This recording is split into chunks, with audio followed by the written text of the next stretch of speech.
10.1 परिचय। बहुत से लोग मानते हैं कि शिक्षा व्यक्तियों को समाज में आगे बढ़ने में मदद करने में सकारात्मक भूमिका निभाती है। आखिरकार कोई और पढ़ाई की जहमत क्यों उठाएगा? यह सच है कि शिक्षा का सामाजिक गतिशीलता से गहरा संबंध है। हालांकि यह सोचना बहुत सरल और गलत है कि शिक्षा सामाजिक मतभेदों को नजरअंदाज करती है और सभी को सामाजिक सीढ़ी पर आगे बढ़ने का समान मौका देती है। शिक्षा के समाजशास्त्र के छात्रों के रूप में हमें शिक्षा और सामाजिक गतिशीलता के बीच संबंध में शामिल गतिशीलता को समझना चाहिए। इस इकाई में हम सामाजिक गतिशीलता और शैक्षिक चयन के लिए उपयोग की जाने वाली विधियों की खोज से शुरुआत करेंगे। उसके बाद हम सैद्धांतिक परिप्रेक्ष्य में उतरेंगे। अंत में हम भारतीय संदर्भ में शिक्षा और सामाजिक गतिशीलता के बीच संबंधों की जांच करेंगे। 10.2 सामाजिक गतिशीलता को समझना। समाजशास्त्रीय सिद्धांतों और अवधारणाओं MSO 001 पर मुख्य पाठ्यक्रम की इकाई 26 ब्लॉक 7 में हमने सामाजिक गतिशीलता की अवधारणा के बारे में सीखा। सामाजिक गतिशीलता में व्यक्तियों या समूहों का समाज की स्तरीकरण प्रणाली में एक स्थान से दूसरे स्थान पर जाना शामिल है। समाजशास्त्री सामाजिक गतिशीलता के संबंध में वर्ग समाजों को दो आदर्श प्रकारों में वर्गीकृत करते हैं: खुली वर्ग प्रणाली और बंद वर्ग प्रणाली। एक खुली वर्ग प्रणाली यह दर्शाती है कि किसी व्यक्ति की स्थिति उसकी प्राप्त स्थिति से प्रभावित होती है। प्राप्त स्थिति व्यक्तिगत प्रयास से प्राप्त की गई एक सामाजिक स्थिति है। इस प्रणाली में समाज के सदस्यों के बीच प्रतिस्पर्धा को बढ़ावा मिलता है। दूसरी ओर एक बंद प्रणाली व्यक्तिगत गतिशीलता की सीमित या कोई संभावना नहीं दर्शाती है। बंद प्रणालियों के उदाहरणों में गुलामी और स्तरीकरण की जाति व्यवस्था शामिल है। इन समाजों में सामाजिक स्थान निर्दिष्ट विशेषताओं जैसे कि नस्ल और पारिवारिक पृष्ठभूमि द्वारा निर्धारित होता है, जो आसानी से परिवर्तनीय नहीं होते हैं। प्रदत्त स्थिति एक सामाजिक स्थिति है जो समाज द्वारा किसी व्यक्ति को उसकी विशिष्ट विशेषताओं और प्रतिभाओं की उपेक्षा करते हुए सौंपी जाती है। अन्य आदर्श प्रकारों की तरह शुद्ध खुली और बंद प्रणालियां वास्तव में मौजूद नहीं हैं। उदाहरण के लिए, जाति समाजों में कभी-कभी हाइपरगैमी के माध्यम से गतिशीलता होती है, जो तब होता है जब एक महिला उच्च जाति में शादी करती है।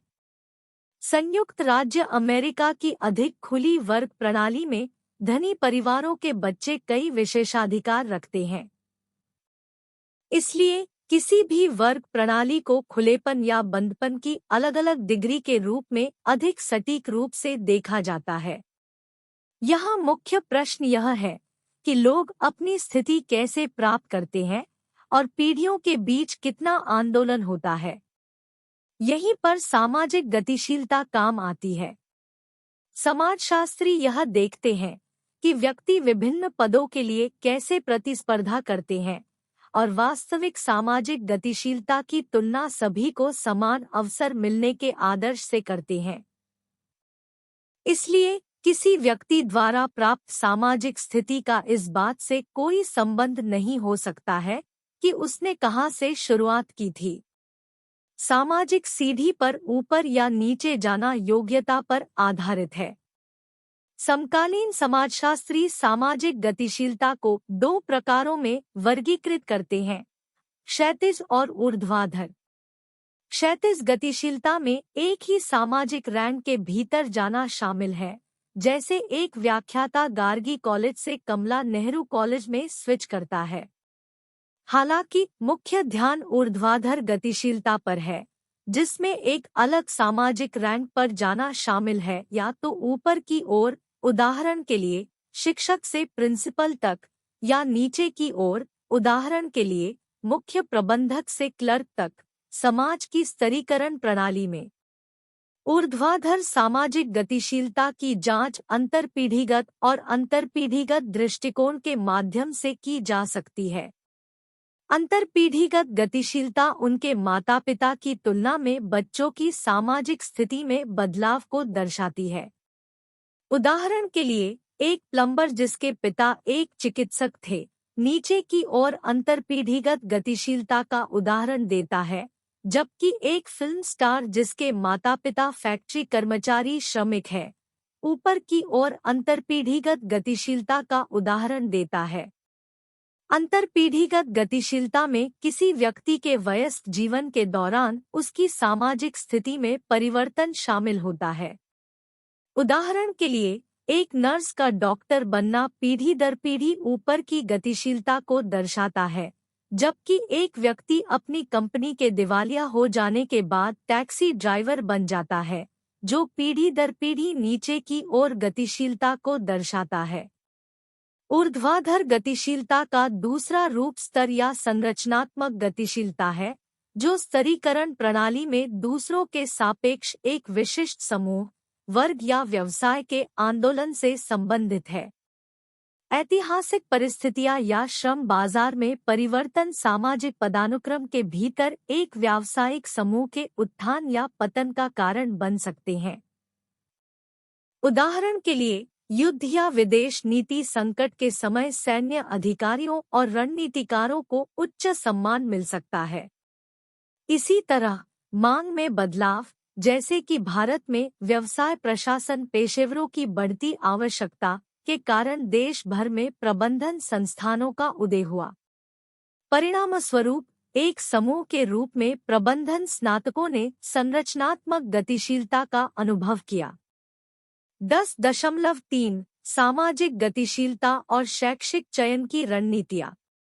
टर्नर, 1961। लोग सामाजिक रूप से आगे बढ़ने के दो तरीकों की पहचान करते हैं: प्रायोजित गतिशीलता और प्रतियोगिता गतिशीलता।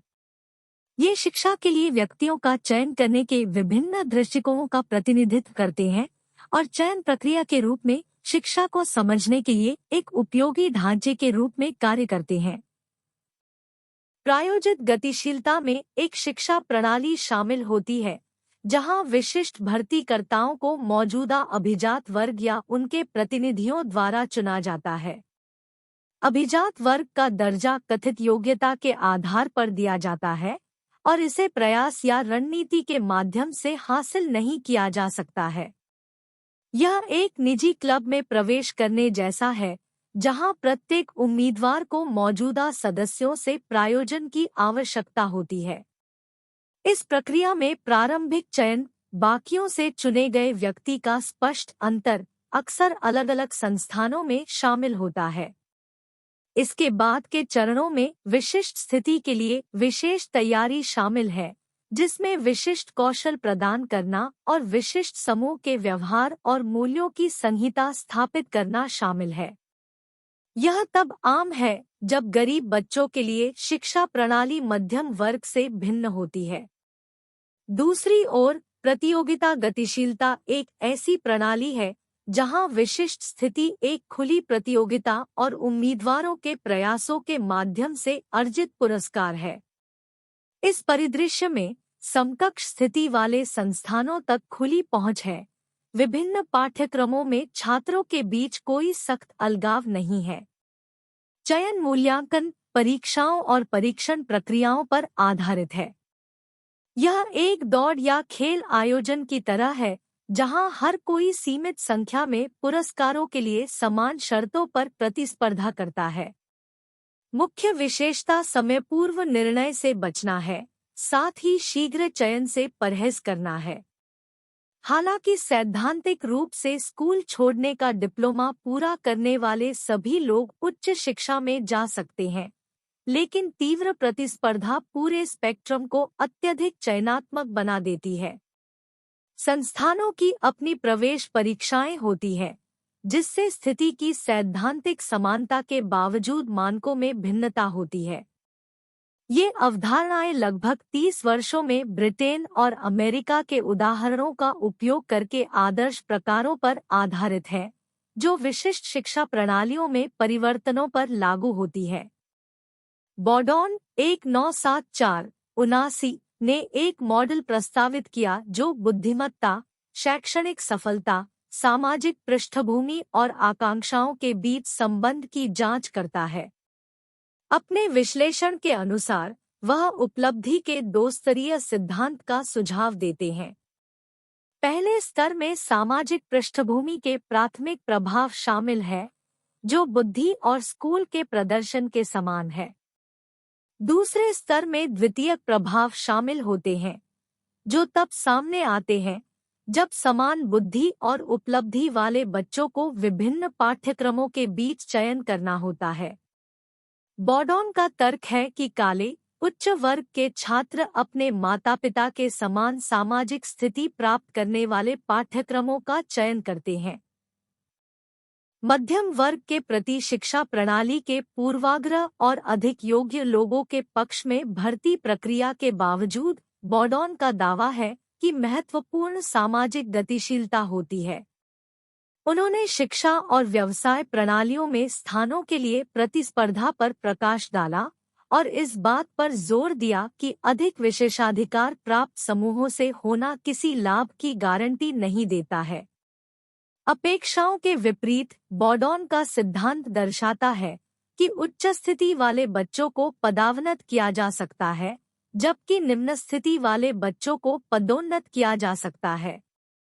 व्यावसायिक उपलब्धि में यह यादृच्छिकता गतिशीलता पर शिक्षा के प्रभाव की स्पष्ट कमी के साथ मिलकर पीढ़ियों के बीच सामाजिक उत्थान पैटर्न की स्थिरता में योगदान करती है। चिंतन और कार्रवाई 10.1 सामाजिक गतिशीलता और शैक्षिक चयन की रणनीतियों के बीच संबंध पर चर्चा करें। चिंतन और कार्रवाई 10.1 सामाजिक गतिशीलता और शैक्षिक चयन की रणनीतियों के बीच संबंध। इग्नू के एक छात्र के रूप में मुझे सामाजिक गतिशीलता और शैक्षिक चयन में नियोजित रणनीतियों के बीच जटिल संबंधों पर विचार करने और चर्चा करने का काम सौंपा गया है। यह एक ऐसा विषय है जो सामाजिक संरचनाओं, शैक्षिक प्रणालियों और गतिशीलता के मूल में गहराई से उतरता है, जो सामाजिक वर्गों के भीतर ऊपर या नीचे की ओर आंदोलन को प्रभावित करता है। सामाजिक गतिशीलता को समझना। सामाजिक गतिशीलता एक सामाजिक पदानुक्रम के भीतर व्यक्तियों या समूहों के आंदोलन को संदर्भित करती है। इसमें किसी व्यक्ति की सामाजिक स्थिति या वर्ग में बदलाव शामिल होता है, जो अक्सर शिक्षा, व्यवसाय और आय जैसे कारकों से प्रभावित होता है।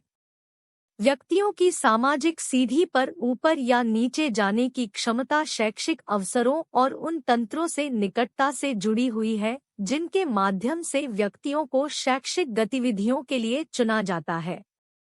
शैक्षिक चयन और उसकी भूमिका।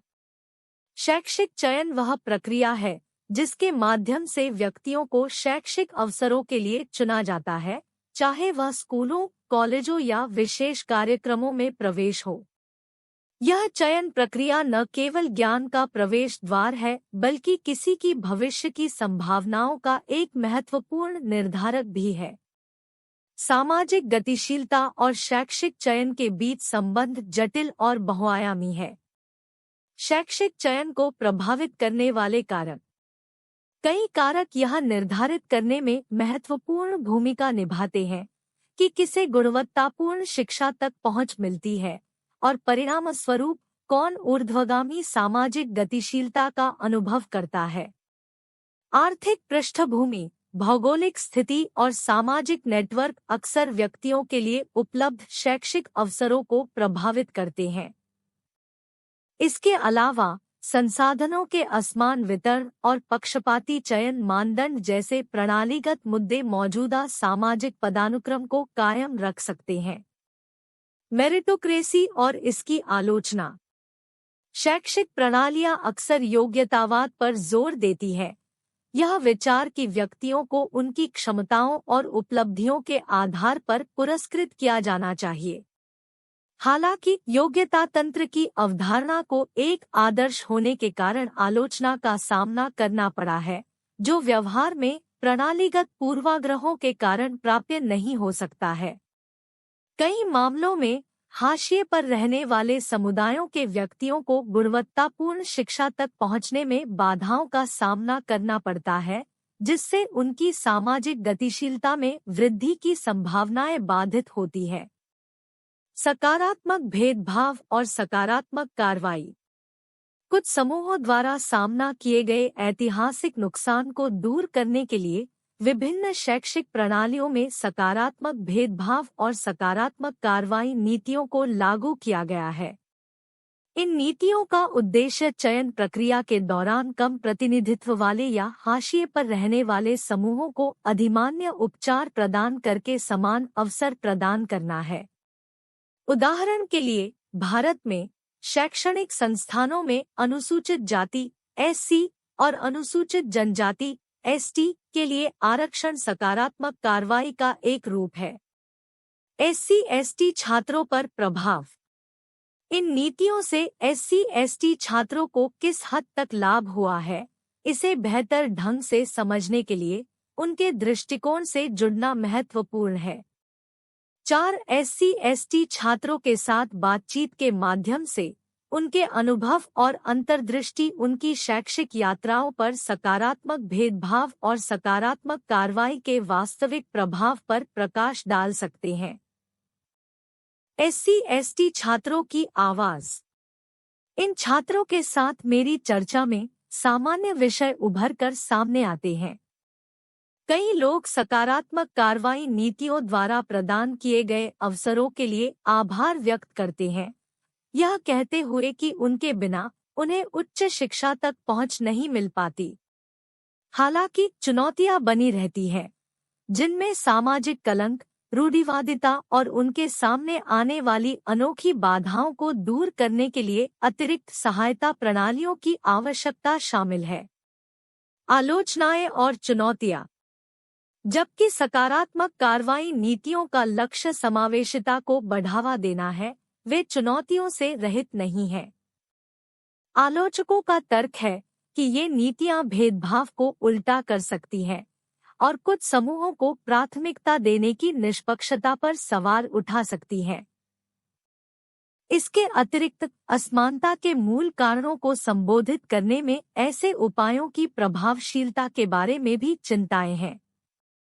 सामाजिक गतिशीलता और शैक्षिक चयन। सामाजिक गतिशीलता और शैक्षिक चयन के व्यापक विषय पर लौटते हुए यह स्पष्ट है कि दोनों जटिल रूप से जुड़े हुए हैं। शैक्षिक अवसर किसी व्यक्ति की सामाजिक गतिशीलता क्षमता के प्रमुख निर्धारक के रूप में कार्य करते हैं। हालांकि इस रिश्ते के न्यायसंगत होने के लिए शैक्षिक चयन प्रक्रियाएं पारदर्शी, निष्पक्ष और आवेदकों की विविध पृष्ठभूमियों को ध्यान में रखकर होनी चाहिए। समावेशी शैक्षिक चयन के लिए रणनीतियां। सामाजिक गतिशीलता को बढ़ाने के लिए शैक्षिक चयन रणनीतियों को समावेशिता को ध्यान में रखकर तैयार किया जाना चाहिए। इसमें प्रणालीगत पूर्वाग्रहों को संबोधित करना, संसाधनों तक समान पहुंच प्रदान करना और हाशिए की पृष्ठभूमि के व्यक्तियों का समर्थन करने के उपायों को लागू करना शामिल है। इसके अतिरिक्त समग्र मूल्यांकन दृष्टिकोण की ओर एक बदलाव जो न केवल शैक्षणिक उपलब्धियों बल्कि व्यक्तिगत अनुभवों और चुनौतियों पर भी विचार करता है, अधिक न्यायसंगत चयन प्रक्रिया में योगदान कर सकता है। निष्कर्ष। निष्कर्षतः सामाजिक गतिशीलता और शैक्षिक चयन की रणनीतियों के बीच संबंध जटिल और बहुआयामी है। शैक्षिक प्रणालियां किसी व्यक्ति की सामाजिक गतिशीलता की संभावनाओं को आकार देने में महत्वपूर्ण भूमिका निभाती है, जिससे मौजूदा चयन प्रक्रियाओं की आलोचनात्मक जांच और सुधार करना अनिवार्य हो जाता है। जबकि सकारात्मक भेदभाव और सकारात्मक कार्रवाई नीतियों ने समावेशिता को बढ़ावा देने में प्रगति की है, चुनौतियों का समाधान करने और सभी पृष्ठभूमि के व्यक्तियों के लिए निष्पक्ष और पारदर्शी मार्ग सुनिश्चित करने के लिए निरंतर प्रयासों की आवश्यकता है। इस चिंतन और चर्चा को करने में यह स्पष्ट हो जाता है कि शिक्षा के माध्यम से सामाजिक गतिशीलता को आगे बढ़ाना एक साझा जिम्मेदारी है। शैक्षणिक संस्थानों, नीति निर्माताओं और समग्र रूप से समाज को एक ऐसा वातावरण बनाने के लिए सहयोगात्मक रूप से काम करना चाहिए जहां योग्यता वास्तव में अवसर से मिलती है, सामाजिक बाधाओं को पार करती है और एक अधिक न्यायसंगत और न्यायपूर्ण समाज को बढ़ावा देती है। 10.4 समान शैक्षिक अवसर सुनिश्चित करना। समान शैक्षिक अवसरों 1968 पर जेम्स कोलमैन के व्यापक अध्ययन में उन्होंने 5 अलग-अलग दृष्टिकोणों की खोज की। कुछ ने स्कूलों को मिलने वाले संसाधनों, इनपुट पर ध्यान केंद्रित किया, जबकि अन्य ने स्कूली शिक्षा के प्रभावों पर ध्यान दिया। कोलमैन ने सवाल किया कि क्या समानता सिस्टम में प्रवेश करने वाले संसाधनों या उत्पादित परिणामों पर लागू होनी चाहिए। हालांकि उन्होंने निष्कर्ष निकाला कि न तो इनपुट और न ही आउटपुट पर जोर देना व्यावहारिक था। उन्होंने जोर देकर कहा कि शैक्षिक अवसर की समानता शब्द में स्पष्ट अर्थ का अभाव है। संयुक्त राज्य अमेरिका में इस अवधारणा में शुरू में नौकरी बाजार में प्रवेश करने तक मुफ्त शिक्षा प्रदान करना शामिल था। बाद में इसमें सभी बच्चों के लिए एक मानकीकृत पाठ्यक्रम की पेशकश शामिल थी, भले ही उनकी सामाजिक पृष्ठभूमि कुछ भी हो। इसके अतिरिक्त इसका उद्देश्य विभिन्न सामाजिक पृष्ठभूमि के बच्चों को एक ही स्कूल में शिक्षित करना और एक समुदाय के भीतर समानता सुनिश्चित करना है। शैक्षिक अवसर की वास्तविक समानता के लिए कोलमैन ने तर्क दिया कि सभी छात्रों को समान संसाधनों द्वारा समर्थित समान स्कूलों में समान पाठ्यक्रम का अनुभव करना चाहिए। कोलमैन रिपोर्ट के निष्कर्षों से शैक्षिक इनपुट में सापेक्ष एकरूपता लेकिन परिणामों में असमानताएं सामने आईं। नतीजतन समर्थकों का तर्क है कि केवल अश्वेतों और महिलाओं जैसे हाशिए पर रहने वाले समूहों के लिए कानूनी बाधाओं को खत्म करना पर्याप्त नहीं है। इसके बजाय वे इन समूहों को वही प्रभावी अवसर प्रदान करने की आवश्यकता पर जोर देते हैं जो आबादी में श्वेत पुरुषों को दिए जाते हैं। शैक्षिक अवसर की समानता शब्द को ब्रिटेन में चुनौतियों का सामना करना पड़ा, जो 2 मुख्य मुद्दों पर प्रकाश डालता है। पहला, शैक्षिक अवसर कैसे प्राप्त किए जाते हैं, और दूसरा, शैक्षिक अवसर की अवधारणा ही। 1972 में हेल्सी के काम के बाद से ब्रिटेन में महत्वपूर्ण मात्रा में समाजशास्त्रीय अनुसंधान ने शैक्षिक समानता के विभिन्न पहलुओं पर ध्यान केंद्रित किया है, जो सामाजिक और शैक्षिक नीतियों को प्रभावित करते हैं। हेल्सी ने इस शोध में 3 प्रवृत्तियों की पहचान की है। पहली प्रवृत्ति 1900 के दशक की शुरुआत से लेकर 1950 के दशक के अंत तक पहुंच पर केंद्रित थी, जिसमें लिंग, सामाजिक वर्ग, धर्म, जातीयता या मूल क्षेत्र की परवाह किए बिना सभी बच्चों के लिए शिक्षा तक समान पहुंच की वकालत की गई थी। दूसरी प्रवृत्ति 1960 के दशक में उपलब्धि की समानता पर जोर देती थी। इसने प्रस्तावित किया कि शैक्षिक अवसर की समानता तब मौजूद होती है जब सभी शिक्षा स्तरों पर विभिन्न सामाजिक, आर्थिक और जातीय समूहों के लोगों की जनसांख्यिकी जनसंख्या में उनके अनुपात को प्रतिबिंबित करती है। असमानताओं को दूर करने के लिए प्रतिपूरक शिक्षा, जैसे कि संयुक्त राज्य अमेरिका में प्रोजेक्ट हेड स्टार्ट कार्यक्रम का उद्देश्य शैक्षिक नुकसान और उपलब्धि अंतराल को कम करना है। ब्रिटेन में प्लॉडेन समिति ने बदलाव शुरू करने के लिए अतिरिक्त संसाधनों के साथ शिक्षा प्राथमिकता वाले क्षेत्र बनाने की सिफारिश की। हालांकि बर्नस्टीन 1970 ने तर्क दिया कि प्रतिपूरक शिक्षा का तात्पर्य परिवारों और बच्चों में कमियां है। हेल्सी ने शैक्षिक अवसर की समानता को किसके लिए शिक्षा, पहुंच और क्या परिणाम के बारे में चर्चा के रूप में तैयार किया। तीसरी प्रवृत्ति में समकालीन समाजों में शिक्षा की भूमिका का पुनर्मूल्यांकन शामिल था। शिक्षा में सभी को समान अवसर देने का विचार पिछले कुछ वर्षों में बहुत बदल गया है। मुख्य बात अभी भी यह है कि प्रत्येक बच्चे को साझा स्कूल प्रणाली में सफल होने या संघर्ष करने का समान अवसर मिलना चाहिए। अब जो अलग है वह यह है कि हम समान अवसर के इस विचार को कैसे समझते हैं। यह अधिक समावेशी हो गया है, जिसका अर्थ है कि अब इसमें न केवल श्वेत पुरुष बल्कि अश्वेत, महिलाएं और अन्य अल्पसंख्यक भी शामिल है। ध्यान केवल यह सुनिश्चित करने से हटकर कि सभी को शिक्षा में समान कानूनी अवसर मिले, यह सुनिश्चित करने पर केंद्रित हो गया है कि स्कूल विभिन्न समूहों के साथ समान व्यवहार करने के लिए सक्रिय रूप से काम करें।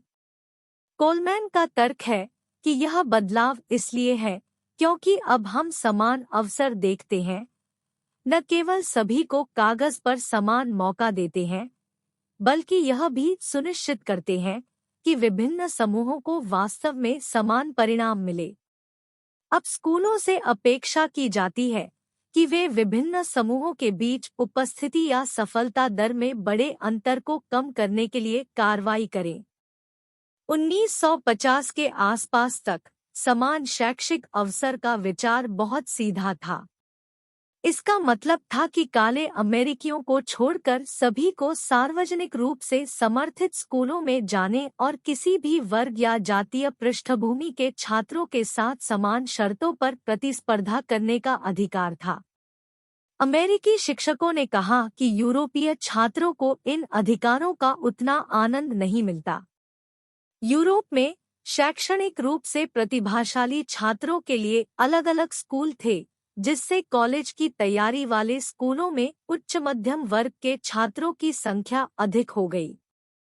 1954 में सुप्रीम कोर्ट के ब्राउन बनाम शिक्षा बोर्ड के फैसले के बाद के 2 दशकों में शैक्षिक समानता का क्रमिक विस्तार देखा गया।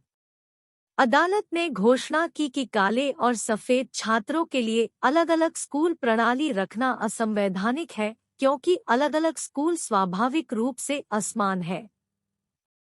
इस निर्णय ने न केवल शैक्षिक समानता की समझ को बदल दिया बल्कि नए मानदंड भी पेश किए। सबूतों से पता चला कि जिन स्कूलों में काले छात्र पढ़ते थे, वे श्वेत छात्रों वाले स्कूलों की तुलना में सुविधाओं और संसाधनों के मामले में कमतर थे। यह निर्णय देकर कि अलग-अलग स्कूल असमान थे क्योंकि वे निम्न थे, न्यायालय ने शैक्षिक समानता की व्यापक अवधारणा के लिए मार्ग प्रशस्त किया। यह नया विचार केवल कुछ अवसर प्रदान करने के बजाय सभी छात्रों के लिए प्रभावी अवसरों की एक मोटी समानता सुनिश्चित करने वाले समुदायों या स्कूलों पर केंद्रित है।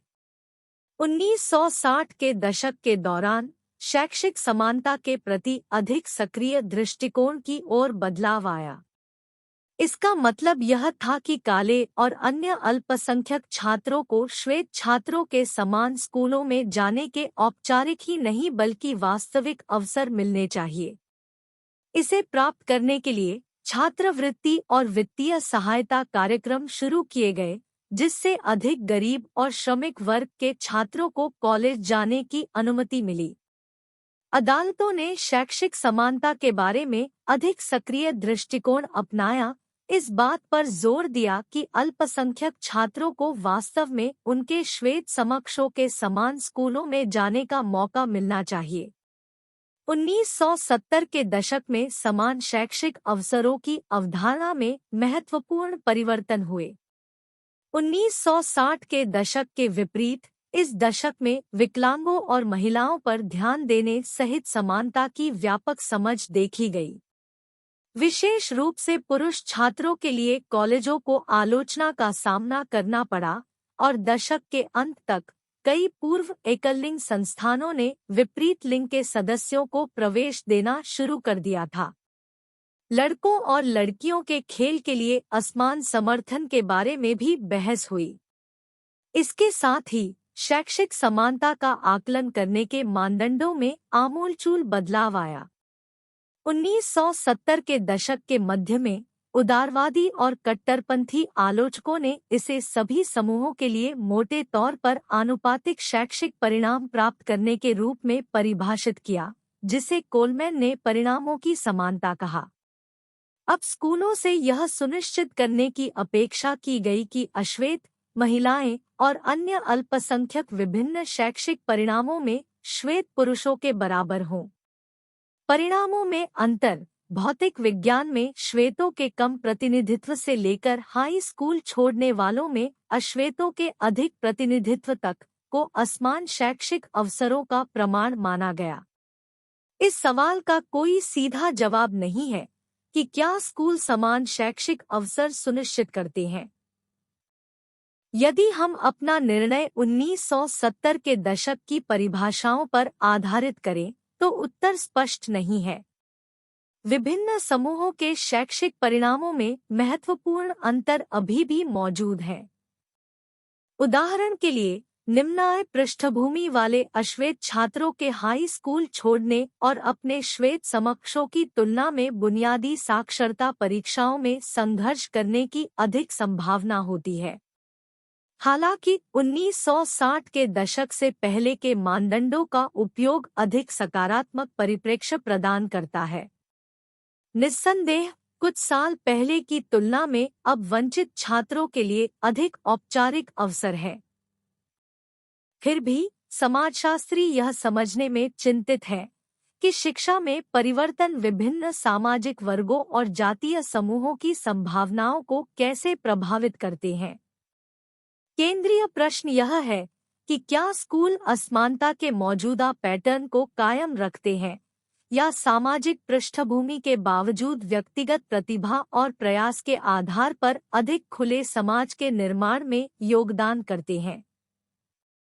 जैसे जैसे शैक्षिक अवसर बढ़े हैं, क्या शैक्षणिक सफलता और सामाजिक वर्ग के बीच संबंध कमजोर हो गया है, जैसा कि कार्यात्मक प्रतिमान द्वारा सुझाया गया है, या यह मजबूत बना हुआ है, जैसा कि संघर्ष सिद्धांतकारों का तर्क है।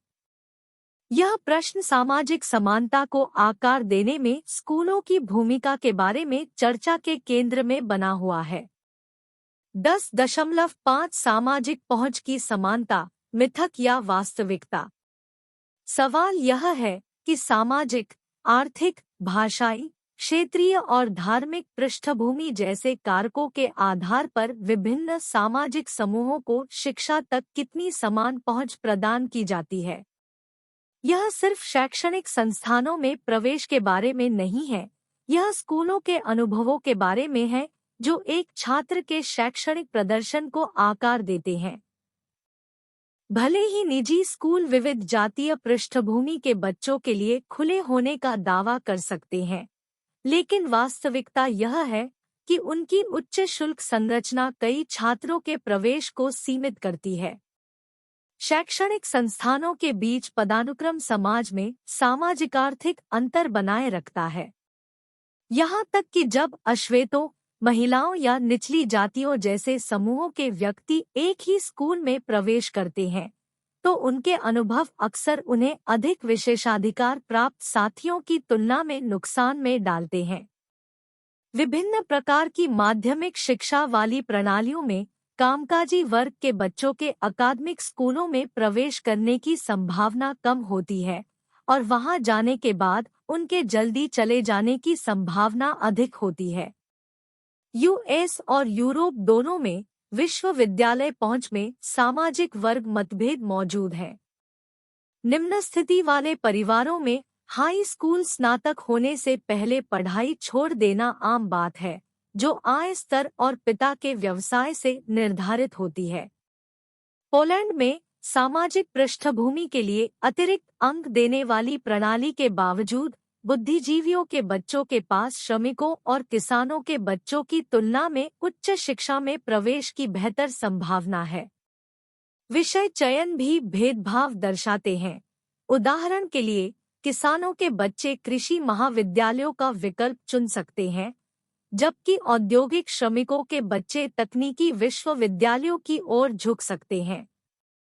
शिक्षक प्रशिक्षण कॉलेज और धर्मशास्त्र अकादमियां अक्सर मजदूर वर्ग और किसानों से भारी भर्ती करती है। विभिन्न समाजों में सामाजिक वर्गों के बीच मतभेद बने रहते हैं। इसके अतिरिक्त शहरी और ग्रामीण क्षेत्रों, देशों, जातीय अल्पसंख्यकों और लिंगों के बीच भिन्नताएं मौजूद हैं। स्कूलों और कॉलेजों में महिलाओं का नामांकन पुरुषों की तुलना में कम है और यूरोप में विश्वविद्यालय ज्यादातर पुरुष प्रधान है। महिला शिक्षा में असमानताएं रोजगार बाजार की स्थिति जैसे कारकों पर निर्भर करती है। यूएसएसआर में पुरुष और महिलाएं लगभग समान संख्या में उच्च शिक्षा में प्रवेश करते हैं। साक्ष्य बताते हैं कि महिलाएं अक्सर स्नातकोत्तर अध्ययन और विज्ञान से बचते हुए कुछ विशेष प्रकार की उच्च शिक्षा का चयन करती है। कई महिलाएं शिक्षण और नर्सिंग व्यवसायों को चुनती हैं। सामाजिक आर्थिक पृष्ठभूमि और लिंग आपस में जुड़े हुए हैं। अध्ययनों से पता चलता है कि जैसे जैसे कोई व्यक्ति सामाजिक पैमाने पर नीचे जाता है, लिंग अंतर बढ़ता जाता है। उदाहरण के लिए, स्केल के निचले स्तर पर एक अकुशल मैनुअल श्रमिक की बेटी के पास विश्वविद्यालय में प्रवेश के लिए 500 या 600 में से केवल एक मौका होता है, एक पेशेवर परिवार के किसी व्यक्ति की तुलना में 100 गुना कम मौका। कुछ सिद्धांतकारों का प्रस्ताव है कि इन मुद्दों के समाधान में आरक्षण प्रणाली लागू करना शामिल है। यह प्रणाली विभिन्न सामाजिक पृष्ठभूमि जैसे लिंग या जाति, उदाहरण के लिए भारत में निचली जाति के बच्चों के लिए सीटें आरक्षित करना, के आधार पर शैक्षणिक संस्थानों में स्थान आवंटित करती है। हालांकि यह अकेले उन छात्रों के सामने आने वाली चुनौतियों का समाधान नहीं करता है जो उच्च शिक्षा के लिए तैयार नहीं है या उनमें प्रेरणा की कमी है। जब तक संस्थान दोहरे मानक अपनाने के इच्छुक नहीं है, उन्हें उपचारात्मक शिक्षण की पेशकश करनी होगी या उच्च ड्रॉपआउट दर से निपटना होगा। बॉर्डॉन 1973 का सुझाव है कि शैक्षिक अवसरों की असमानता धीरे धीरे कम हो रही है। फिर भी सामाजिक गतिशीलता के संदर्भ में उच्च शिक्षा का मूल्य उस प्रक्रिया से कम हो गया है जो बड़ी संख्या में कामकाजी वर्ग और वंचित छात्रों को इसमें लाती है। ये छात्र अक्सर छोटे पाठ्यक्रमों या कम प्रतिष्ठित संस्थानों में पहुंच जाते हैं। आलोचकों का तर्क है कि एक कड़ाई से योग्यता आधारित समाज आवश्यक रूप से अधिक समान नहीं होगा। जेनक्स और बॉर्डॉन दोनों अलग अलग तरीकों से इस बात पर जोर देते हैं कि आर्थिक अवसर की समानता प्राप्त करने के लिए शिक्षा में समान अवसरों के बजाय एक अधिक समान समाज की आवश्यकता होती है। 10.6 स्कूली शिक्षा और समान शैक्षिक अवसर। शिक्षा समाजशास्त्र के क्षेत्र में एक महत्वपूर्ण बहस स्कूली शिक्षा क्रांति के प्रभाव और समान अवसरों पर इसके प्रभाव के इर्दगिर्द घूमती है। संयुक्त राज्य अमेरिका में स्कूलों को पारंपरिक रूप से खेल के मैदान को समतल करने, सामाजिक नुकसान पर काबू पाने और व्यक्तिगत प्रतिभा के आधार पर एक सच्चे खुले समाज को बढ़ावा देने में एक महत्वपूर्ण संस्थान के रूप में कार्य करने के लिए एक शक्तिशाली शक्ति के रूप में देखा जाता है। प्रचलित धारणा यह रही है कि योग्यता आधारित समाज की स्थापना के लिए शैक्षिक अवसरों को बढ़ाना महत्वपूर्ण है। योग्यता तंत्र की कल्पना एक सामाजिक व्यवस्था के रूप में की जाती है जहां किसी व्यक्ति की स्थिति विशेषाधिकार या सामाजिक पृष्ठभूमि के बजाय उनकी प्रतिभा और प्रयास से निर्धारित होती है। ये विचार कार्यात्मक प्रतिमान के साथ संरेखित है जो दावा करता है कि एक अच्छी तरह से काम करने वाली शैक्षिक प्रणाली अधिक समान समाज में योगदान दे सकती है। इन तर्कों के लिए व्यापक समर्थन के बावजूद इस बात के प्रमाण बढ़ रहे हैं कि हाल के दशकों में शैक्षिक अवसरों के विस्तार ने सिद्धांत द्वारा अपेक्षित उच्च योग्यता वाले परिणाम नहीं दिए हैं। इस क्षेत्र में अधिकांश शोध और साहित्य दो परस्पर जुड़ी अवधारणाओं पर केंद्रित है: योग्यता और अवसर की समानता। मेरिटोक्रेसी का तात्पर्य है कि व्यक्तियों को उनकी योग्यता के आधार पर पुरस्कृत किया जाता है। शैक्षिक प्रणाली उन्हें उनकी क्षमताओं के अनुसार पदों पर रखती है। योग्यता तंत्र में आर्थिक, सामाजिक और राजनीतिक पुरस्कार बौद्धिक उपलब्धियों के अनुरूप वितरित किए जाते हैं। जो लोग शैक्षिक प्रणाली में असाधारण रूप से अच्छा प्रदर्शन करते हैं, उनसे व्यावसायिक पदानुक्रम में सबसे प्रभावशाली, प्रतिष्ठित और अच्छी तरह से मुआवजे वाले पदों को सुरक्षित करने की उम्मीद की जाती है। शैक्षिक प्रणाली सामाजिक और आर्थिक पदों के लिए व्यक्तियों का चयन करने, ऊर्ध्वगामी गतिशीलता के अवसर पैदा करने में महत्वपूर्ण भूमिका निभाती है। सामाजिक उत्पत्ति और शैक्षिक सफलता के बीच संबंध को तोड़ते हुए लोगों को शैक्षिक मानदंडों के आधार पर चुना जाता है। एक धनी परिवार में जन्म लेना स्वचालित रूप से उच्च पद की गारंटी नहीं देता है। कार्यात्मक प्रतिमान का तर्क है कि सामूहिक शिक्षा एक अधिक गुणात्मक समाज में योगदान करती है, जहां किसी का प्रयास और प्रतिभा जन्म या विशेषाधिकार नहीं, स्थिति निर्धारित करती है। ऐसा इसलिए है क्योंकि आधुनिक समाज अत्यधिक कुशल श्रम शक्ति पर भरोसा करते हैं और शैक्षिक उपलब्धियों का वयस्क स्थिति पर महत्वपूर्ण प्रभाव पड़ता है। इसके अलावा स्कूल में सफलता परीक्षण प्रदर्शन जैसे सार्वभौमिक मानदंडों पर आधारित होती है। जब शिक्षा वयस्क स्थिति निर्धारित करने में प्राथमिक कारक बन जाती है, तो विशेषाधिकार प्राप्त माता-पिता की अपने बच्चों को अपनी स्थिति सौंपने की क्षमता कम हो जाती है। कार्यात्मक दृष्टिकोण से हम तीन प्रमुख विचार प्राप्त कर सकते हैं। किसी की शैक्षिक और व्यावसायिक स्थिति के बीच संबंध समय के साथ बढ़ेगा। समय के साथ माता-पिता और उनके बच्चों की सामाजिक स्थिति के बीच संबंध कम होता जाएगा। माता-पिता की सामाजिक स्थिति और उनके बच्चों की शैक्षिक उपलब्धियों के बीच संबंध भी समय के साथ कम हो जाएगा। विशेषाधिकार प्राप्त बच्चों द्वारा प्राप्त लाभों को कम करने के लिए शिक्षा का उपयोग करने में सफलता की कथित कमी ने दो सरल लेकिन अलग-अलग स्पष्टीकरणों को जन्म दिया है। उनकी सादगी और लोकप्रियता के बावजूद दोनों स्पष्टीकरण गंभीर रूप से भ्रामक है और अधिक जटिल और संतोषजनक सिद्धांतों पर विचार करने से पहले इस पर ध्यान दिया जाना चाहिए। बॉक्स 10.2 मेरिटोक्रेसी अवधारणा की परीक्षा। योग्यता तंत्र की अवधारणा अपनी चुनौतियों से रहित नहीं है। अक्सर यह मान लिया जाता है कि सामाजिक असमानता अपरिहार्य है। 2. यह व्यावसायिक संरचना में प्लेसमेंट पर ध्यान केंद्रित करता है और अभिजात वर्ग के महत्व और संपत्ति वर्ग की भूमिका को नजरअंदाज करता है। 3. योग्यता तंत्र संरचित सामाजिक असमानता वाला एक समाज है, जहां व्यक्तियों को असमान शक्ति और पुरस्कार प्राप्त करने का समान अवसर मिलता है। परिणामस्वरूप विशेषाधिकार और हानि बनी रहती है, क्योंकि शैक्षिक प्रणाली व्यक्तियों को सामाजिक पदों पर आवंटित करने के लिए विभिन्न मानदंडों का उपयोग करती है। 10.8 नवमार्क्सवादी प्रतिमान। नवमार्क्सवादी समाजशास्त्रियों ने एक स्पष्ट वैकल्पिक परिप्रेक्ष्य प्रदान किया।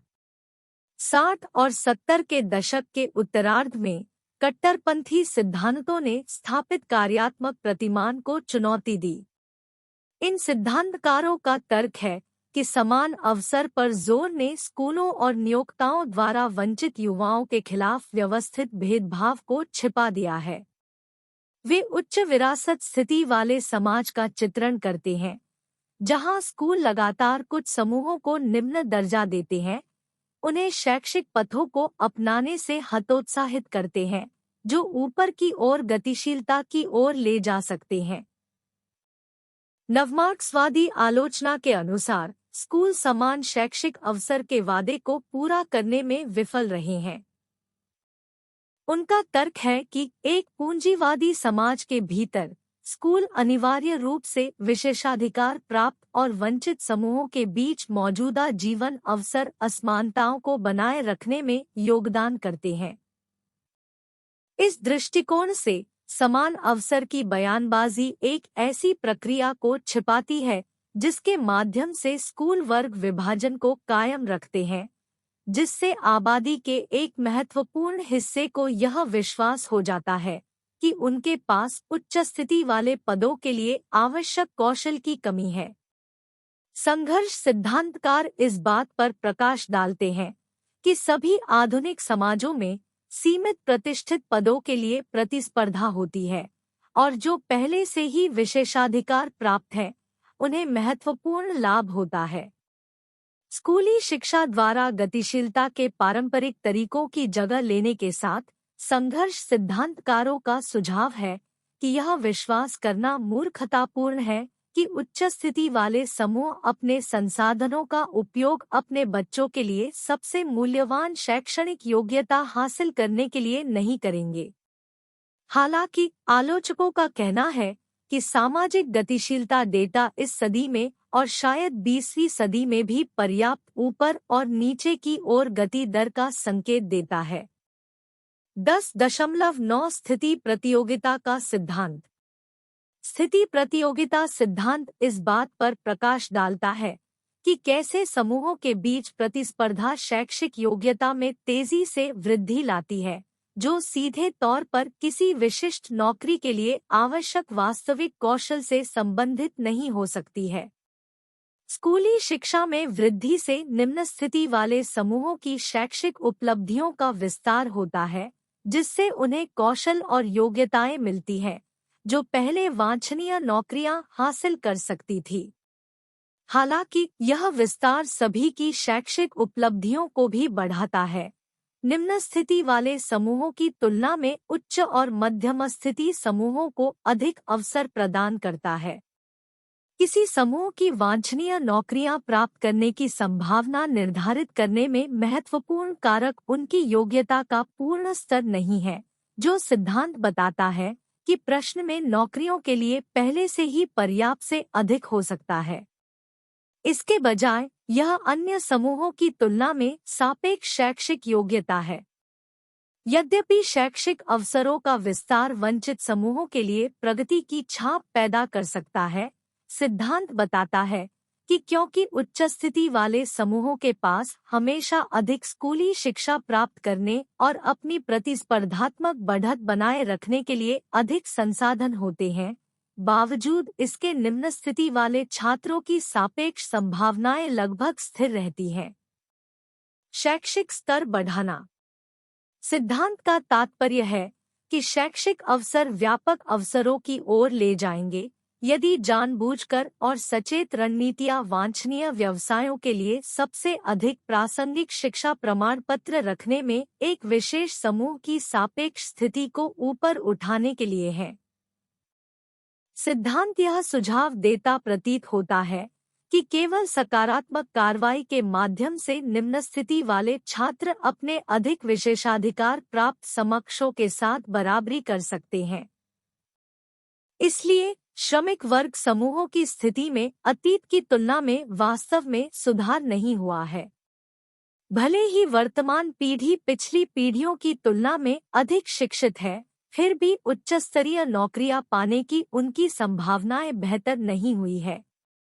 पिछले कुछ दशकों में शिक्षा के अवसरों में वृद्धि के बावजूद निम्न स्थिति वाले युवाओं के लिए उच्च स्थिति वाली नौकरियों में स्पष्ट सुधार नहीं हुआ है। ऐसा इसलिए है क्योंकि केवल शिक्षा प्राप्त करना ही पर्याप्त नहीं है। कॉलेज की डिग्री वाले कामकाजी वर्ग के युवाओं को अपने मध्यम या उच्च वर्ग के समकक्षों की तुलना में अच्छी नौकरियां सुरक्षित करने की संभावना कम होती है। एक और महत्वपूर्ण कारक यह है कि औसतन कामकाजी वर्ग के छात्र स्कूल में अन्य लोगों की तरह अच्छा प्रदर्शन नहीं करते हैं। 10.10 सामाजिक गतिशीलता मामले का अध्ययन। ब्रिटेन में कई अध्ययनों ने सामाजिक गतिशीलता पर गहराई से विचार किया है, जिनमें से 2 पर उल्लेखनीय ध्यान दिया गया है। 1949 में ग्लास टीम द्वारा आयोजित प्राथमिक अध्ययन इंग्लैंड, स्कॉटलैंड या वेल्स में रहने वाले 18 वर्ष और उससे अधिक आयु के 10,000 पुरुषों के एक समूह पर केंद्रित था। एकत्र किए गए डेटा में आयु, वैवाहिक स्थिति, शैक्षिक इतिहास, प्राप्त योग्यताएं और उनके पिता के व्यवसाय के बारे में विवरण शामिल थे। अध्ययन का उद्देश्य 2 प्रमुख प्रश्नों का उत्तर देना था: ब्रिटिश समाज कितना खुला था और क्या समान प्रतिभा वाले व्यक्तियों को समान अवसर प्राप्त थे? इन प्रश्नों का समाधान करने के लिए ग्लास ने पिता और पुत्रों की व्यावसायिक स्थिति की तुलना करके अंतरपीढ़ीगत गतिशीलता की जांच की। यह पता लगाया कि बेटे किस हद तक अपने पिता के व्यवसायों का पालन करते हैं। 1954 में ग्लास द्वारा प्रकाशित निष्कर्षों से सामाजिक स्पेक्ट्रम के दोनों छोरों पर स्वभर्ती की एक महत्वपूर्ण डिग्री का पता चला। इसके अलावा अधिकांश गतिशीलता निचले सफेदपोशों और दोनों दिशाओं में कुशल मैनुअल पदों के भीतर हुई। व्यावसायिक पदानुक्रम के मध्य ने एक बफर जोन के रूप में कार्य किया, जिससे मैनुअल और गैर मैनुअल व्यवसायों के बीच कम दूरी की आवाजाही हुई। अंतरपीढ़ीगत गतिशीलता के संबंध में ग्लास ने पाया कि 1/3 से भी कम पुरुषों के पास अपने पिता के समान नौकरी थी। इस डेटा ने सुझाव दिया कि असमानता जन्म के समय पूर्व निर्धारित नहीं थी, जो तरलता के काफी स्तर को प्रदर्शित करती है। भले ही उच्च स्थिति पृष्ठभूमि के बच्चों को अपने पिता की तुलना में नीचे की ओर गतिशीलता का अनुभव हो सकता है, फिर भी उनके पास उच्च स्तरीय नौकरियां हासिल करने के अपने कामकाजी वर्ग के साथियों की तुलना में बेहतर मौका था। दूसरा अध्ययन जिस पर हम चर्चा कर रहे हैं वह गोल्डथोर्पे और उनके सहयोगियों द्वारा आयोजित ऑक्सफोर्ड गतिशीलता अध्ययन है। गोल्डथोर्पे विद लेवेलिन और पाई ने 1980। उन्होंने 1972 में इंग्लैंड और वेल्स में रहने वाले 20 से 64 आयु वर्ग के 10,000 वयस्क पुरुषों के एक छोटे समूह को देखा। इन प्रतिभागियों को अपने स्वयं के काम और शिक्षा के इतिहास के साथ साथ अपने पिता, माता, पत्नी, भाइयों के बारे में जानकारी साझा करने के लिए कहा गया था। और मित्रों, इस अध्ययन का मुख्य लक्ष्य यह समझना था कि युद्ध के बाद के सुधारों और आर्थिक परिवर्तनों ने ब्रिटिश समाज में खुलेपन के स्तर को कैसे प्रभावित किया। शोधकर्ता सुधार के बाद की शिक्षा नीतियों के प्रभावों और एक ही परिवार के भीतर पीढ़ियों के बीच कितना आंदोलन हुआ, इसकी खोज करने में भी रुचि रखते थे। उनका ध्यान अंतरपीढ़ीगत गतिशीलता के पैटर्न का अध्ययन करने पर था। डेटा का विश्लेषण करने के लिए ग्लास टीम ने समूह प्रतिभागियों के लिए व्यावसायिक प्रतिष्ठा के आधार पर एक वर्गीकरण प्रणाली का उपयोग किया, जबकि ऑक्सफोर्ड टीम ने सामाजिक वर्ग के आधार पर 7 गुना वर्गीकरण का उपयोग किया।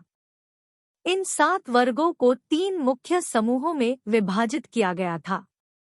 कक्षा 1 और 2, जिसमें पेशेवर, प्रशासक और प्रबंधक शामिल है, एक सेवा वर्ग बनाते हैं। कक्षा 3, 4 और 5, जिसमें लिपिकीय कार्यकर्ता, स्वरोजगार कारीगर और पर्यवेक्षक शामिल है, एक मध्यवर्ती वर्ग का गठन करते हैं। कक्षा 6 और 7, जिसमें हाथ से काम करने वाले श्रमिक शामिल है, एक अलग श्रेणी में आते हैं। पुरुषों के बीच सामाजिक गतिशीलता का विश्लेषण करने से 2 महत्वपूर्ण रुझान सामने आते हैं। सबसे पहले, स्वभर्ती का एक उल्लेखनीय पैटर्न है, जहां व्यक्ति अपने पिता के नक्शेकदम पर चलते हैं। दूसरे, ऊपर की ओर गतिशीलता है, क्योंकि शारीरिक पृष्ठभूमि के व्यक्तियों को उच्च सामाजिक-आर्थिक समूहों में भर्ती किया जाता है। यह 1951 के बाद की जनगणना के आंकड़ों से स्पष्ट है, जो पेशेवर और प्रबंधकीय व्यवसायों में वृद्धि को दर्शाता है। तथ्य यह है कि ये पद मैनुअल और गैर मैनुअल दोनों पृष्ठभूमि के व्यक्तियों द्वारा भरे गए हैं, जो ऊपरी स्थिति समूहों के भीतर बफर जोन या क्लोजर की धारणा को चुनौती देता है। यह ध्यान रखना महत्वपूर्ण है कि महिलाओं के बीच सामाजिक गतिशीलता पर अध्ययन की कमी है और इस संबंध में कोई तुलनीय शोध नहीं किया गया है। 10.11 भारतीय समाज में शिक्षा और सामाजिक गतिशीलता के बीच संबंध। 1967 में एम.एस.ए. राव ने ब्रिटिश पूर्व युग से लेकर आधुनिक शिक्षा प्रणाली की स्थापना तक भारत में शिक्षा और सामाजिक गतिशीलता के बीच संबंध की गहन खोज की। ब्रिटिश पूर्व काल और ब्रिटिश शासन के शुरुआती चरणों के दौरान शिक्षा पर मुख्य रूप से उच्च जातियों का नियंत्रण था। हालांकि केरल जैसे कुछ क्षेत्रों में मध्यम और निम्न जातियों को भी शैक्षिक पहुंच प्राप्त थी। इस काल में वैदिक शिक्षा केवल सवर्णों तक ही सीमित थी। केवल ब्राह्मणों के एक विशिष्ट वर्ग को वेदों का अध्ययन करने और पुरोहिती का अभ्यास करने का विशेषाधिकार दिया गया था। दूसरी ओर मुसलमानों को कुरान के अध्ययन तक खुली पहुंच थी, हालांकि मौलवियों के पास अपने तरीके से इसकी व्याख्या करने और व्याख्या करने का अधिकार था। बौद्धों ने धर्म के सभी अनुयायियों के लिए शिक्षा की अनुमति दी। चिकित्सा, आयुर्वेद और ज्योतिष जैसे पेशे ब्राह्मणों से परे अन्य जातियों के लिए खुले थे। व्यापार से संबंधित कौशल जैसे लेखांकन और बहीखाता वाणिज्य में लगे लोगों द्वारा सीखे गए थे। राजाओं के दरबार में लेखन और रिकॉर्ड रखने में कुशल लिपिक नियुक्त होते थे, जबकि गांवों में भूमि और राजस्व रिकॉर्ड का प्रबंधन करने वाले लेखाकार होते थे। लोहारी, गृह निर्माण, रथ निर्माण, हथियार और आतिशबाजी निर्माण, बुनाई, कढ़ाई, चमड़े का काम, मिट्टी के बर्तन बनाना, नाई बनाना और कपड़े धोने जैसे व्यवसायों के लिए आवश्यक विशिष्ट कौशल को पारिवारिक आधार पर पारित किया गया, जिससे व्यावसायिक विकल्प सीमित हो गए। इन प्रतिबंधों के बावजूद खेती, व्यापार और वाणिज्य जैसे कुछ व्यवसाय विभिन्न जातियों के लिए सुलभ रहे। राव के अनुसार कई मामलों में एक जाति के पास अक्सर एक से अधिक व्यवसाय होते थे। व्यावसायिक गतिशीलता गांवों की तुलना में शहरों में अधिक आम थी। चिकित्सा और ज्योतिष जैसे कुछ व्यवसायों की ओर ले जाने वाली औपचारिक शिक्षा ने कुछ जातियों की स्थिति को सीमित तरीके से ऊपर उठाया। उच्च पदों पर जाने वाली जातियां उन्हें साहित्यिक शिक्षा का अधिकार देती थी। उदाहरण के लिए अहीरों, जो छोटे किसानों और दूध बेचने वालों की एक जाति है, ने रेवाड़ी में राजनीतिक शक्ति प्राप्त की और यादवों, क्षत्रिय की स्थिति का दावा किया। इसने उन्हें साहित्यिक शिक्षा का अधिकार दिया, जिसे उच्च जाति की स्थिति के पहलू के रूप में देखा गया। हालांकि ये प्रक्रियाएं व्यापक नहीं थी, इसलिए साहित्यिक शिक्षा ने व्यवसाय चुनने पर महत्वपूर्ण प्रभाव नहीं डाला। मौखिक संचार और वंशानुगत स्थिति, जो मुख्य रूप से जन्म के समय जाति द्वारा निर्धारित होती है, ने व्यक्तियों को आजीविका कमाने के लिए तैयार करने में अधिक महत्वपूर्ण भूमिका निभाई। इसके अतिरिक्त साहित्यिक शिक्षा महिलाओं की तुलना में पुरुषों के लिए अधिक सुलभ थी। आधुनिक शिक्षा प्रणाली ने शिक्षा के अर्थ और सामग्री में महत्वपूर्ण परिवर्तन लाए हैं। यह कम धार्मिक हो गया, जिससे सीखने की कई नई शाखाएं शुरू हुई। प्रिंटिंग प्रेस की शुरुआत ने शिक्षा को बदल दिया। पुस्तकों, पत्रिकाओं और अन्य मीडिया के माध्यम से व्यक्तिगत, मौखिक संचार से अवैयक्तिक संचार पर जोर दिया गया। इससे पवित्र ग्रंथ उन जातियों के लिए सुलभ हो गए जो परंपरागत रूप से उन्हें पढ़ नहीं सकते थे। अंग्रेजी शिक्षा ने आधुनिक विज्ञान और समानता और स्वतंत्रता के विचारों को फैलाने में भी भूमिका निभाई। पश्चिमी शिक्षा प्रणाली धीरे धीरे सभी जातियों, धर्मों और महिलाओं के लिए खुल गई। औपचारिक शिक्षा नए आर्थिक अवसरों का पता लगाने का एक तरीका बन गई जो ज्यादातर जाति प्रतिबंधों से मुक्त थे। शिक्षा ने व्यक्तियों को अपनी जाति से परे कौशल हासिल करने की अनुमति दी, जिससे व्यवसाय सामाजिक स्थिति का अधिक स्वतंत्र पहलू बन गया। पेशे और वेतनभोगी नौकरियां उभरी, जिन्होंने मध्यम वर्ग के विकास में योगदान दिया। भारत में इस शिक्षित मध्यम वर्ग में विभिन्न जातियां शामिल थी, लेकिन अक्सर उच्च जातियों को उनकी प्रारंभिक उच्च स्थिति के कारण अंग्रेजी शिक्षा से अधिक लाभ होता था। अंग्रेजों ने निचली जातियों के सदस्यों के लिए कम वेतन वाले प्रशासनिक पद आरक्षित करने की नीति लागू की।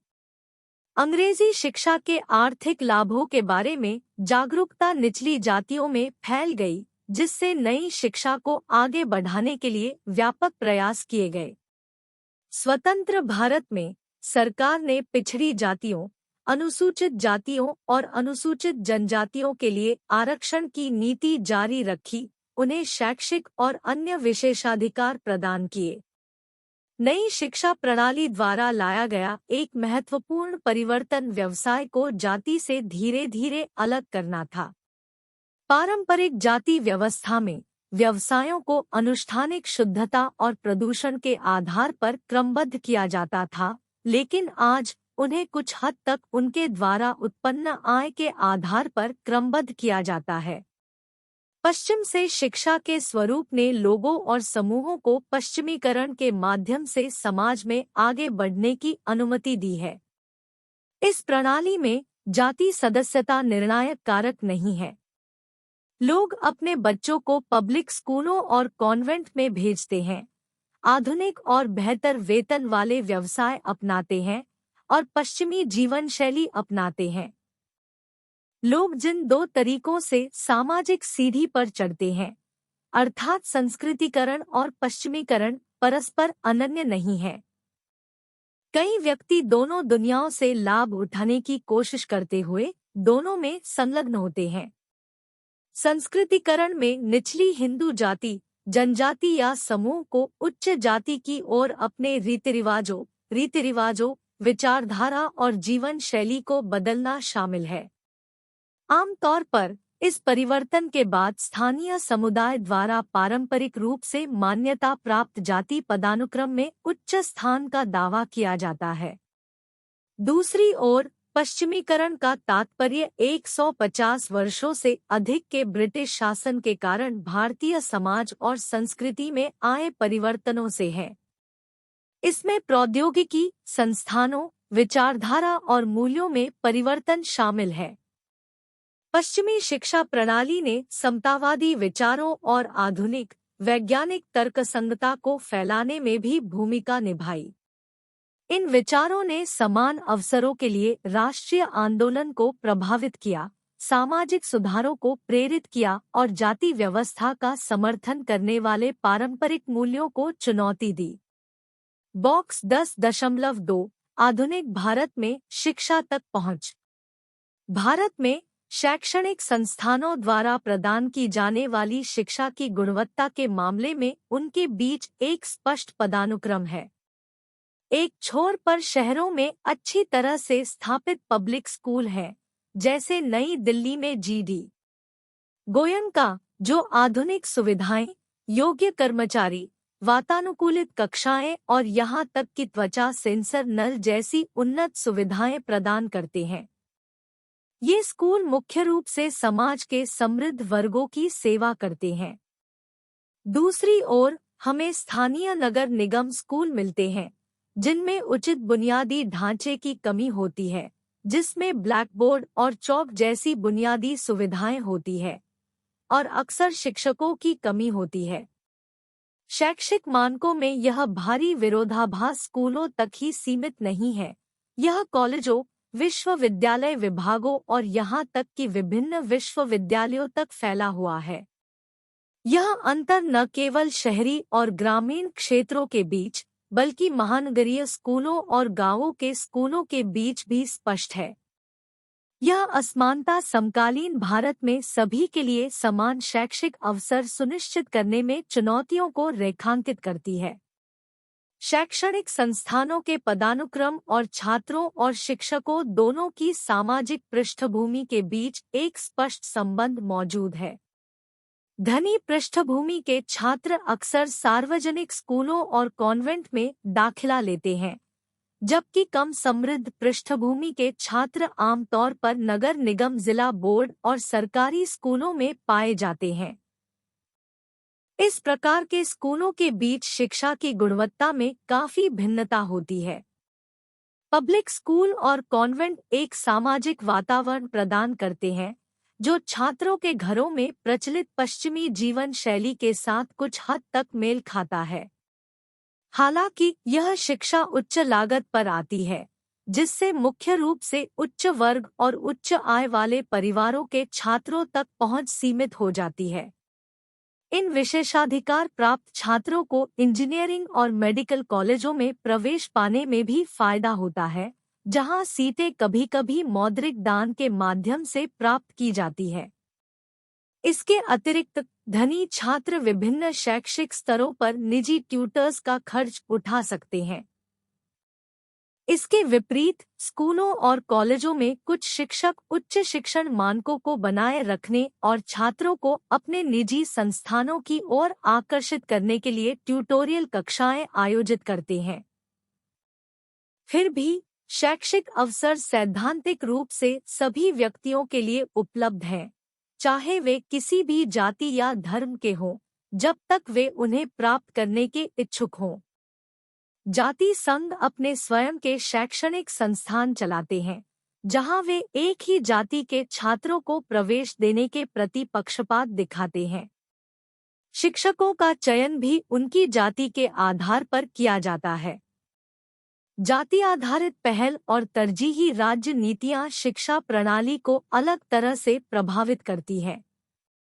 सांप्रदायिक संघों द्वारा संचालित कुछ स्कूल उच्च शैक्षिक मानकों को कायम रखते हैं, जबकि अन्य समग्र गुणवत्ता में गिरावट में योगदान करते हैं। योग्यता के बजाय जाति और धार्मिक आधार पर शिक्षकों की भर्ती शिक्षा प्रणाली और मानवीय मूल्यों के विकास पर नकारात्मक प्रभाव डालती है। जब निम्न सामाजिक स्तर के व्यक्ति उच्च शिक्षा प्राप्त करते हैं, तो वे न केवल बेहतर वेतन वाली नौकरियों के लिए अर्हता प्राप्त करते हैं, जिससे उनके परिवार की आर्थिक स्थिति में सुधार होता है, बल्कि वे अपने परिवार की प्रतिष्ठा को बढ़ाने में भी योगदान देते हैं। उच्च अनुष्ठान स्थिति या प्रतिष्ठित वंश की जातियों के साथ गठबंधन की तलाश से अछूत जातियों के व्यक्तियों को निम्न जाति से जुड़े कलंक से उबरने में मदद मिलती है। शिक्षा प्रतिष्ठा का स्रोत बन गई है और उच्च सामाजिक स्थिति का प्रतीक बन गई है, जिससे महिलाओं की पारंपरिक सामाजिक स्थिति में महत्वपूर्ण बदलाव आए हैं। व्यापक ढांचे के भीतर सामाजिक गतिशीलता में छात्रों को स्वयं का समर्थन करना शामिल है, विशेष रूप से इंट्राजनरेशन गतिशीलता पर ध्यान केंद्रित करना। जो लोग पहले से ही कार्यरत हैं, उन्हें सुबह और शाम के कॉलेजों, पत्राचार पाठ्यक्रमों, डिग्री या डिप्लोमा के लिए पेशेवर और प्रमाण पत्र कार्यक्रमों और बाहरी छात्रों को प्रवेश देने वाले कुछ विश्वविद्यालयों की उपलब्धता से बहुत लाभ होता है।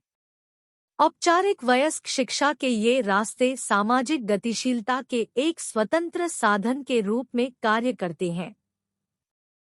गतिशीलता के पैटर्न को सहजता और उद्देश्यपूर्ण प्रेरणा की विशेषता है, जिसमें व्यक्ति उच्च शिक्षा के माध्यम से अपने तरीके से काम करते हैं और अपने पूरे करियर में सामाजिक पदानुक्रम में आगे बढ़ते हैं। चिंतन और क्रिया 10.2 ऐसे व्यक्तियों के कम से कम 5 केस अध्ययन एकत्र करें जिन्होंने अपनी शैक्षिक उपलब्धि में सुधार करके समाज में अपनी सामाजिक और आर्थिक स्थिति में सुधार किया है। अध्ययन केंद्र में अन्य शिक्षार्थियों के साथ चर्चा करें। इग्नू में एक छात्र के रूप में मुझे प्रतिबिंब और कार्रवाई 10.2 का काम सौंपा गया है।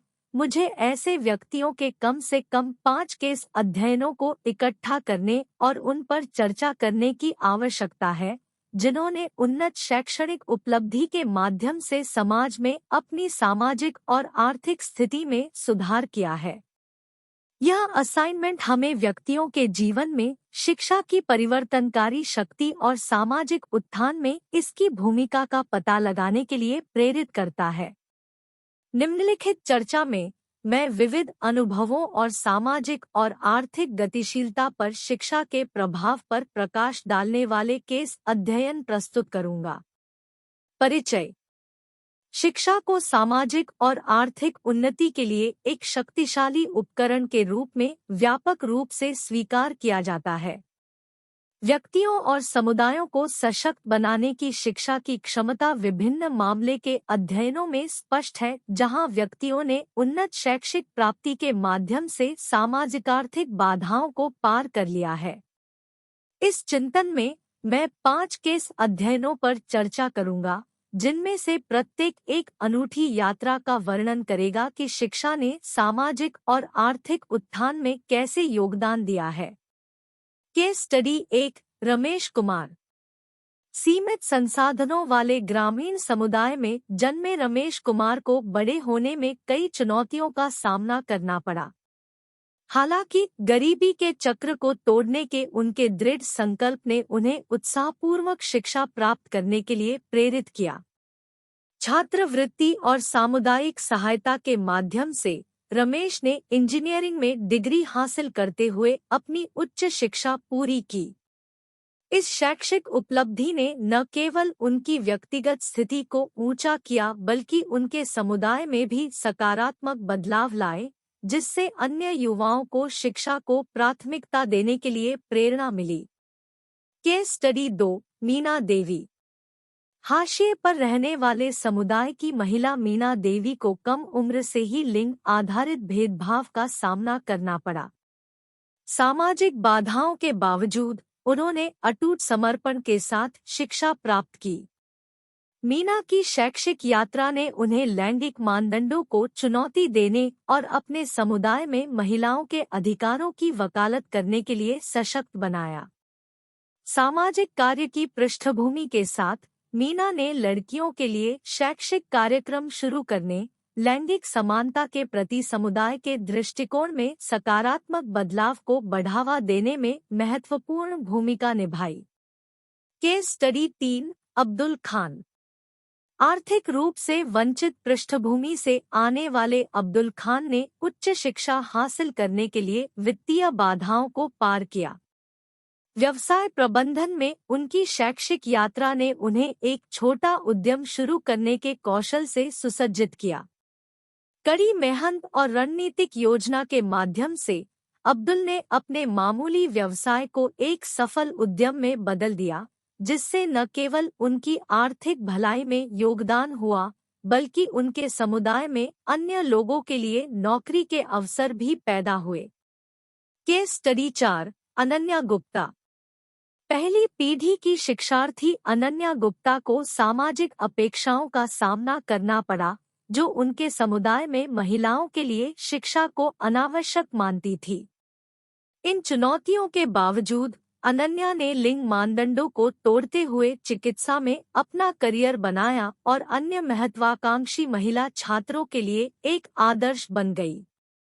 उनकी सफलता ने न केवल उनके परिवार की सामाजिक आर्थिक स्थिति में सुधार किया, बल्कि उनके समुदाय में व्याप्त लैंगिक पूर्वाग्रहों को भी चुनौती दी, जिससे अधिक लड़कियों के लिए शिक्षा प्राप्त करने का मार्ग प्रशस्त हुआ।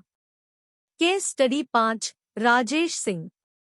शहरी झुग्गी बस्ती में पले बढ़े राजेश सिंह को गरीबी की कठोर वास्तविकताओं का सामना करना पड़ा। हालांकि शिक्षा के प्रति उनके जुनून ने उन्हें अकादमिक रूप से उत्कृष्टता प्राप्त करने के लिए प्रेरित किया। छात्रवृत्ति और सामुदायिक सहायता के माध्यम से राजेश ने सूचना प्रौद्योगिकी में डिग्री हासिल की। उनकी सफलता ने न केवल उनकी अपनी परिस्थितियों को उन्नत किया, बल्कि उनके समुदाय के युवाओं को शिक्षा को एक उज्ज्वल भविष्य के मार्ग के रूप में देखने के लिए प्रेरित किया। राजेश ने बाद में कौशल विकास कार्यक्रम शुरू किए, जिससे सामुदायिक विकास में और योगदान मिला। चर्चा एवं औचित्य। ये केस अध्ययन सामूहिक रूप से व्यक्तियों के जीवन में शिक्षा की परिवर्तनकारी शक्ति और समाज पर इसके व्यापक प्रभाव को उजागर करते हैं। शिक्षा न केवल व्यक्तियों के ज्ञान और कौशल को बढ़ाती है, बल्कि आत्मविश्वास, लचीलापन और सशक्तिकरण की भावना भी पैदा करती है। रमेश कुमार, मीना देवी, अब्दुल खान, अनन्या गुप्ता और राजेश सिंह की कहानियां इस बात का उदाहरण देती है कि शैक्षिक प्राप्ति कैसे गरीबी, लिंग भेदभाव और सामाजिक अपेक्षाओं की बेड़ियों को तोड़ सकती है।